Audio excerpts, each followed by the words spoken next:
നിങ്ങളെ മനസ്സിലാക്കാൻ കഴിയാത്തവർക്ക് മുന്നിൽ എത്രയൊക്കെ മനസ്സ് തുറന്നിട്ടും ഒരു കാര്യവുമില്ല.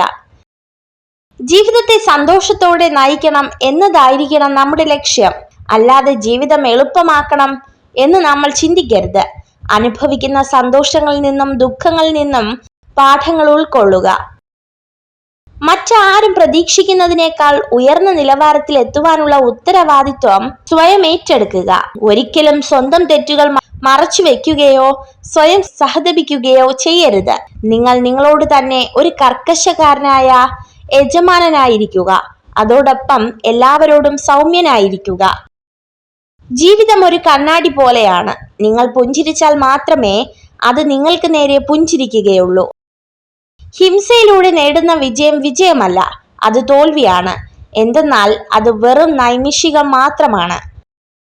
ഇപ്പോൾ നമ്മൾ അഭിമുഖീകരിക്കുന്നത് എന്തുമാകട്ടെ, ഒരു ദിവസം അതും കടന്നു പോകും. ക്ഷമയോടെ കാത്തിരുന്നാൽ തീർച്ചയായും ഒരു ദിവസം മനസ്സും ശരീരവും സമാധാനത്തിൽ എത്തിച്ചേരും.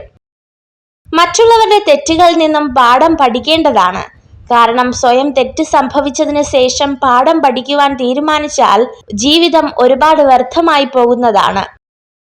വിധി അനുസരിച്ച് മുന്നോട്ട് പോകാമെന്ന തീരുമാനം സ്വന്തം കാലിന് കോടാലി കൊണ്ട് വെട്ടുന്നതിന് തുല്യമാണ്. ഇങ്ങനെയുള്ള വ്യക്തിക്ക് ജീവിതം നഷ്ടമാകാനധികം സമയമെടുക്കില്ല. ഒരു വിത്ത് വളർന്നു മരമാകാൻ ക്ഷമയോടെ കാത്തിരിപ്പോ പരിചരണവും ആവശ്യമാണ്. വിജയം നേടാനും ഇത് ആവശ്യമാണ്. പരാജിതരാകുമ്പോൾ ശ്രദ്ധിക്കുക. ജീവിതം നിങ്ങളെ എന്തൊക്കെയോ പഠിപ്പിക്കാൻ ശ്രമിക്കുകയാണ്. എല്ലാവരും ഒരുപോലെ കഴിവുള്ളവരായിരിക്കണമെന്നില്ല. എന്നാൽ സ്വന്തം കഴിവുകളെ വികസിപ്പിച്ചെടുക്കുവാനുള്ള അവസരം എല്ലാവർക്കും ഒരുപോലെയാണ്. നമുക്ക് ചില സമയങ്ങളിൽ ഉപദേശത്തെക്കാൾ ആവശ്യം നമ്മളെ മനസ്സിലാക്കുകയും ക്ഷമയോടെ കേൾക്കുകയും ചെയ്യുന്ന ഒരാളെയാണ്. ജീവിതത്തിൽ വളരെ വലിയ മാറ്റങ്ങൾ സൃഷ്ടിക്കുന്ന ഒരു കാര്യമാണ് ശുഭാപ്തി വിശ്വാസത്തോടെ നിലകൊള്ളുക എന്നത്. നിങ്ങളെ രഹസ്യമായി സ്നേഹിക്കുന്ന സ്ത്രീ നിങ്ങളുടെ എല്ലാ കാര്യത്തിലും ആത്മാർത്ഥത കാണിക്കും. ബുദ്ധിമാൻ ഒരിക്കലും തന്റെ കുറവുകളെ മറ്റുള്ളവരുടെ മുന്നിൽ തുറന്നു കാണിക്കില്ല. വീട്ടിലെ രഹസ്യങ്ങൾ, ധനനഷ്ടത്തിന്റെ കണക്കുകൾ, മനസ്സിലുണ്ടാക്കുന്ന ചിന്തകൾ ഇവയെല്ലാം തന്നെ സ്വയം മനസ്സിൽ സൂക്ഷിക്കേണ്ടതാണ്. നിങ്ങൾ ഈ വീഡിയോ കണ്ടതിന് നന്ദി.